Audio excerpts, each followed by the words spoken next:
We are now being joined by the brand new. It has been a month and a half or so since he has been UFC middleweight champion, the man who defeated Chris Weidman in very impressive fashion at UFC 194. Luke Rockhold on the phone right now. Luke, how are you? I'm doing all right. Good to have you. Thanks for having me. Did I just wake you up? What's going on? I've just been sick all week. So Oh, I'm sorry to hear that. fighting through it. Well, I appreciate About you. ready to bear the cold of New York. Oh, that's right. You are coming. Why are you coming to New York, by the way? Just for the Fox event? I got some deal with the Adidas out there, so I have an appearance and a few things. So might as well come support. Ryan's a good friend of mine too. So That is true, yeah.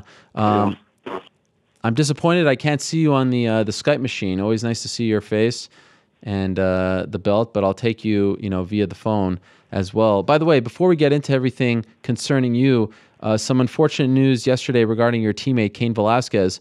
Is there anything you could tell us about the state of his injury? he's just had a bad back for a while now. He's been trying to fight through it, and it's just progressively getting worse. He hasn't been able to spar and train much. Been working around it, doing the best he could, but just he can't go into a fight without really training. So I think he just decided to pull the plug last minute, and it needed to be done. He basically got something, basically no bushings in some of his lower discs. So. Wow. Does he need surgery? I don't know. Have you talked to how is he dealing with all of this?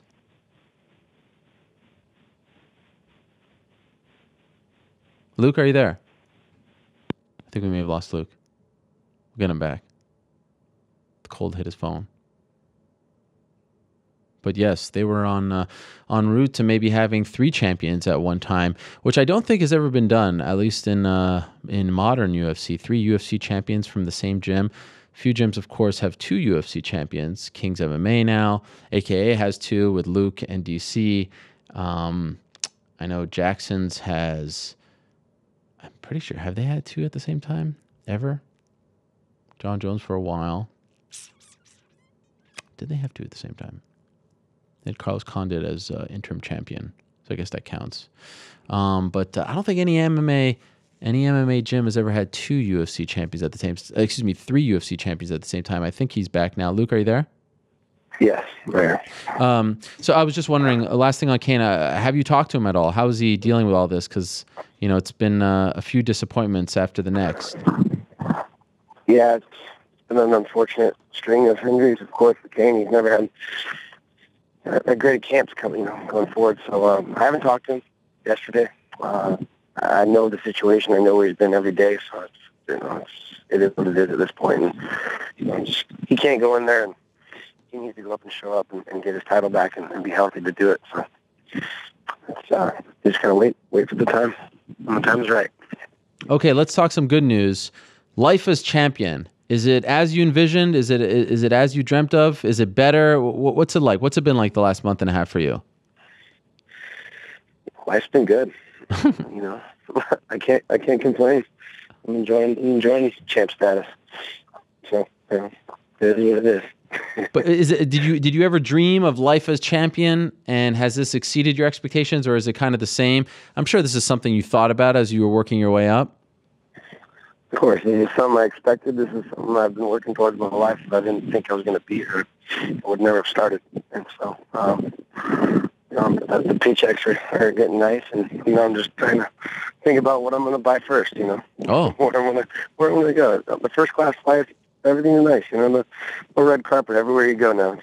It's not bad.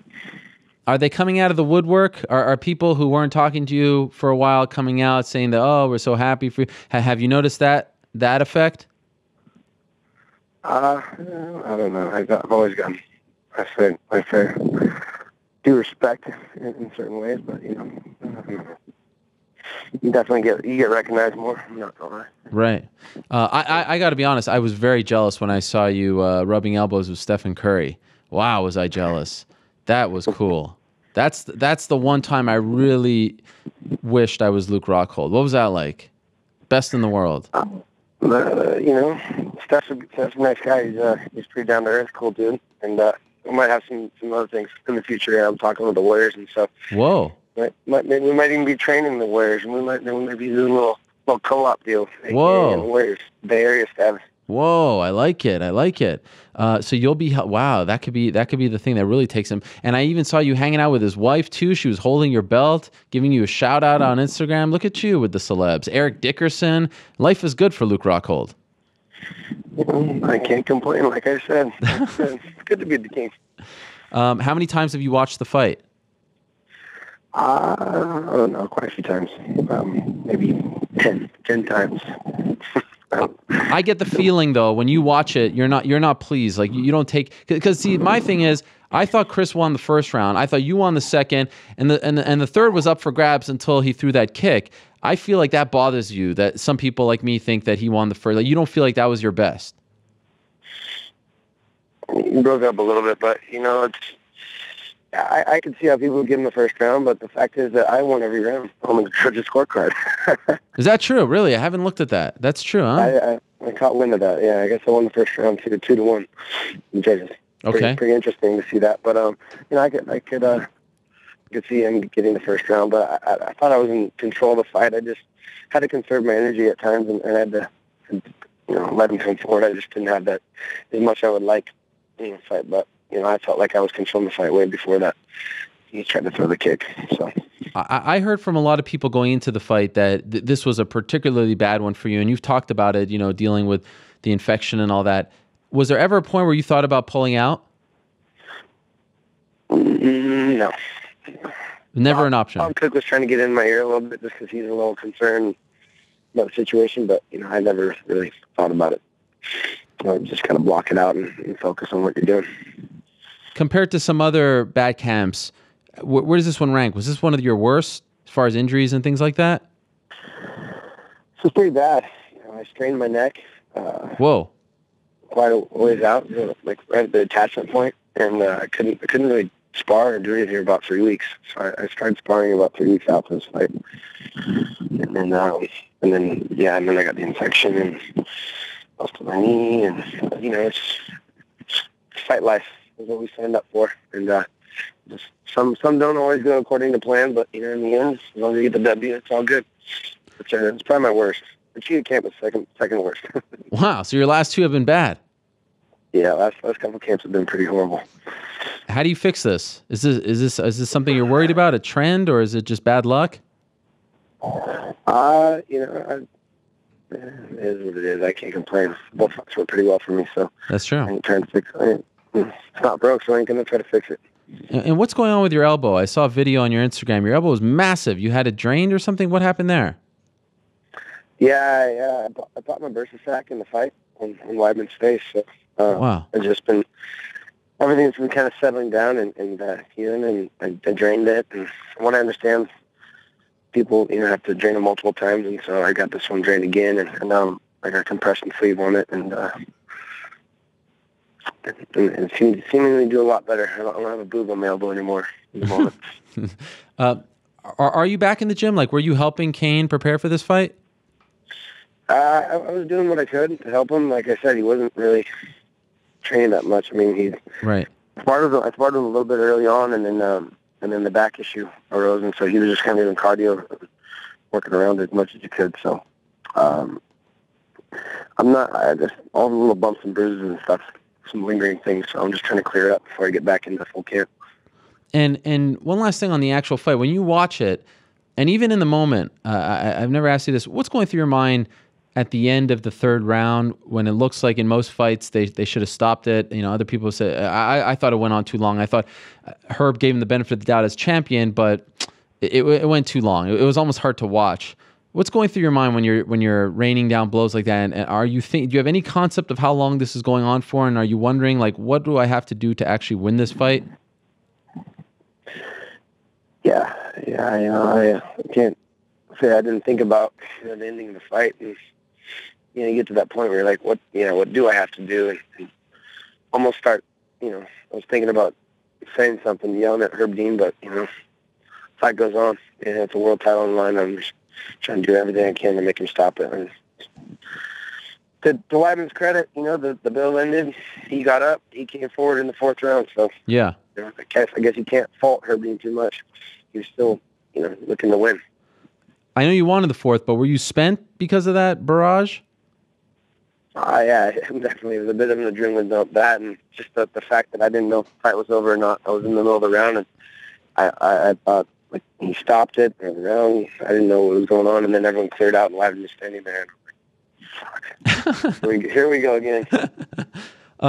Okay, so everyone wants to know what's next, because it seemed like you were campaigning for Vitor. That's not happening. He's fighting Jacare. And then it seemed like Romero was the number one contender, and right now he's involved with some out-of-the-cage stuff with USADA. We don't know what's going to happen to him. Do you have any idea who you're going to fight next? I mean, it's pretty obvious. I mean, you can see everyone out there. We'll see when Anderson shows up. Anderson and Bisping are obviously good two prospects. Yep. Weidman is the long-reigning champion, so I think he's definitely on the table, and there's a possibility of us doing that one again. I'll put that one behind me for good after the next one. Would you be okay with that immediate rematch? I'm completely okay with it. Yeah. I'm open for whatever the people want. Whatever. What do you think, Ariel? Who deserves the next shot? Okay. I'm ready to fight. I'm ready to get paid, and that's all that matters to me. Obviously, the Anderson Silva fight is very appealing. Yeah. The Vitor fight I like, but it doesn't seem like I'm going to get that right at the moment. So maybe I'll have to fight Weidman and just finish that one off for good, and then move on from there. Did you campaign hard for the Vitor fight to the UFC?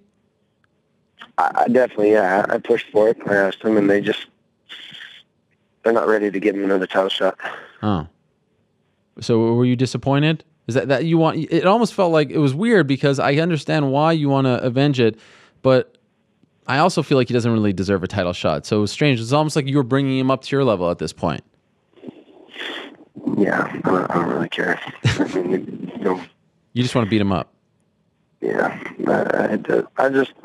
I'm over it at this point. If he can win a fight, if he can beat Jacare, then I'd love to do it again. Obviously, Jacare's, where we had a good fight in the past too. Do you think he beats Jacare? I don't. No. Okay, so then that puncher's chance, but who knows what Vitor we're going to see. Sure. So that was off the table, and then Romero, and then what happens to him. He's I guess provisionally suspended, as they call it. And you've been vocal about this. What's your take on what happened to Romero? And if for some reason he's able to clear his name, are you open to this fight? It's just I'm just sick of all these guys. Yeah. Vitor, Anderson, Romero, all these contenders in my division. Everyone's just getting caught. And it's like, you guys need to sack up and be a man, fight like a man. I'm doing my whole career fighting these guys. So I'm glad the sport's turning in the right direction, and I'd fight anyone. They pass the test. They meet me in Las Vegas. Let's fight. I'm not gonna fight any cheaters on some shady commission. If we're gonna do it, we're gonna do it right. We're gonna do it in Vegas. How many times have you been tested this year, 2016? I got tested twice in the training camp, and then once the fight. But not after. Immediately after the fight. No, but I don't mean since you've been home in Santa Cruz and all that. No, not yet. No. Do you think that they're going to wait for the Bisping Silva fight, or do you think that they're going to announce your opponent, and then that would suggest that it is Weidman too before that fight? I'm not. You have to just wait and see. Oh, seems like you know something. All signs point to Weidman. All signs point to Weidman. What do you? Okay, obviously he's going to take it, but do you think for him, career-wise, this is a smart move so quickly after the first fight? I don't think it's great. I don't know what he sees. This is not God's will. This is not a blessing in disguise. The simple fact that I'm better than him, and I'll beat him again, and I'm going to put an exclamation mark on it next time. I don't know. It's just, I don't know. I don't know where his head's at. He's very religious, and he seems to think everything happens for a reason, and this has made him a better man, but, he's going to come in that cage one more time with me, and I'm going to have to beat him down again. It's interesting you say that. I was going to ask you, did you hear his interview on this show when he said that he was happy for the loss and all? What did you make of that, if so? That's pretty much what I just told you. Yeah. What I think of it. I read a little through it, and yeah, I don't know where his head's at. You know, it's obviously he throws his kids in the mix, and I feel bad for the situation. Obviously, he has to present himself to his kids, and yeah, it is what it is. It's me or him, and the world title's on the line, so I got to do what I got to do. Is it at all? Because I know you have somewhat of a relationship with him. Do you feel awkward about it? Because, you know, if you beat him twice, it's hard to get that third crack. You're expecting to be champion for a long time. Do you have mixed emotions about the whole thing? Or am I getting too sensitive here? He's a nice guy, but like I said, it is what it is. We knew we were going to fight one day, and I'm glad he had the chance to be champion because I'm here now, and he ain't going to get that opportunity again. Who do you think wins between Anderson and Bisping? I mean, I'm leaning towards Anderson on this one. Who knows? Who knows? I don't know. He didn't look that good against Nick Diaz. Right. On steroids. So, I mean, off steroids, who knows? But I'm assuming you probably want Anderson just so you can get that fight, right? You've done the Bisping thing. I wanted to fight Anderson for a long time when I was Strikeforce champion, and you know, it definitely appeals to me in many ways. Yeah. Bisping's fight wouldn't be fun. I mean, you couldn't deny Bisping a title shot if you beat Anderson still, could you? No, I think yeah, for sure he'd be finally in line. It'd be a fun one. It'd be a fun one to hype up. I'm not gonna lie. Yes, I think you have the history there. You have the rivalry. He'll say that you headbutted him. You'll say that he will throw the headbutt. He'll beat that headbutt down until the end of time, won't he? And before I let you go, I have to ask you about this. Last week, Werdum tweeted out a picture of your head on a rooster and called it cockhold or cocky hold. Did you see this? What's going on there? Is this feud still going on? Man, it's pathetic. I'm not going to waste my time responding to that guy. Why is it still going on? I'm not going to go out of my way to fucking... Well, you don't have to go out of your way. No. No? It's done? I'm not fond of the guy. I think he's fake. I think it is what it is. But why? Do you have any idea why he tweeted that out of nowhere last week? Well, I mean, I don't know. I've said some things about him, and he said some things about me. I've seen him. It goes back and forth. I don't know. Obviously, I'm going to get in their skin a little bit. Who knows? But I love an opportunity to punch him in the face. I'll tell you that. He's a pretty small heavyweight. You're a pretty big middleweight. Is there any chance you think in your career that we will see this fight? I'd jump up to heavyweight and fight him in a heartbeat. Oh, my Lord. You'd skip over 205 because your boy DC is there and fight him for the belt. I'd jump to heavyweight and fight him in a heartbeat. I'll tell you that. I'm not, you know, I spar with heavyweights all the time. I know how capable I am in that division. But slow. He's not technical. I'd let him up. Have you ever trained with him? No. Have you ever expressed this interest to the UFC? I told Dana. I told Lorenzo. Oh, what'd they say? Gladly, if they liked it. They liked it? Well, this is very exciting. This is great. Wow, this could be the next one. Weidman and then Werdum. Wow, could you imagine that? That's unprecedented. Jumping up past this is better than what Conor is doing. What can I say? Okay, so is that the plan? Well, okay. Final thing, Anderson. No, I got some business here. Okay, fine. But if they gave me an opportunity, I'd jump on it in a heartbeat. All right. Okay, let's leave it at that. By the way, it's very cold in New York, so just brace yourself. This isn't the beach of Santa Cruz, okay? It's not too bad. It's like 40, right? Where are you? I know, but there's a lot of snow, a lot of slush. It gets in your shoes, soaking wet socks. It's just a whole mess. Really? Okay. I brought my sandals and my board shorts. So good. Perfect. I'm ready to go. You'll do great. Luke, again, congratulations to you. Thank you for the time, and hopefully we'll see you out here in New York. All right. I'll see you guys on it. All right. There he is, Luke Rockhold, who sounds like he just woke up, but I guess he's just under the weather. Could you imagine Luke Rockhold versus Fabricio Werdum? That would be interesting. I don't see it happening anytime soon, but the feud continues. I did an interview, I think it was in Mexico, not that long ago with both of them, and they talked about it if you want to learn more about the genesis of this feud.